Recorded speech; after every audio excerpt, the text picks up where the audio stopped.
baay'ata idimna Koree saaqnee gufuu qabnee jabaadha Kayoon silaala yoon taane Oromoo koo kayoon silaala yoon taane Falmataa koo kayoon silaala yoon taane Oromoo koo kayoon silaala yoon taane Falmataa koo kayoon silaala yoon taane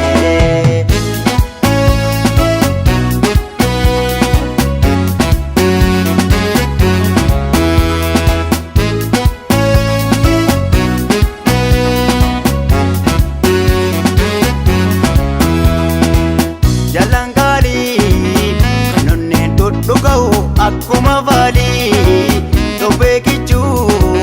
meeqa wareegame qabsoo si filichuu Kaayyoo isaanii irraan gorree daandii isaanii duuka buunee galmaan ga'uuf gidduu seennee imaanaa ofitti fuunee si gaafata seenaanii kaayyoo gootaa irraa maqtee jennaan si gaafata seenaanii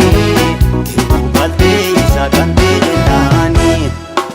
Waloo malee waliin barsiisin gandummaa Waloo malee waliin barsiisin gandummaa Walii ga'ii itti agarsiisin tokkummaa Walii gallan amma dhufaa bilisummaa Walii gallan amma dhufaa walaabummaa Walii gallan amma dhufaa bilisummaa Walii gallan amma dhufaa walaabummaa Walii gallan amma dhufaa bilisummaa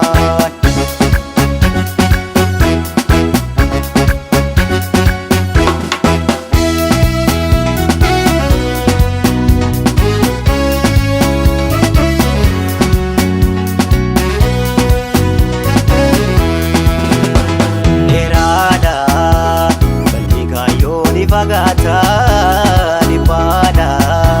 daandiin koree gufuu baay'ata idimna Koree saaqnee gufuu qabnee jabaadha Kayoon silaala yoon taane Oromoo koo kayoon silaala yoon taane Falmataa koo kayoon silaala yoon taane Oromoo koo kayoon silaala yoon taane Falmataa koo kayoon silaala yoon taane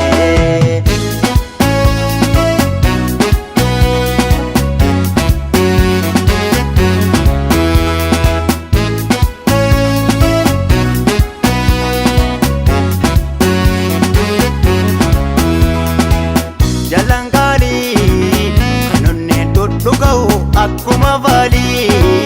tophee kichuu meeqa wareegame qabsoo si filichuu Kaayyoo isaanii irraan gorree daandii isaanii duuka buunee galmaan ga'uuf gidduu seennee imaanaa ofitti fuunee si gaafata seenaanii kaayyoo gootaa irraa maqtee jennaan si gaafata seenaanii hir'uu baltee sagantii jennaani Waloo malee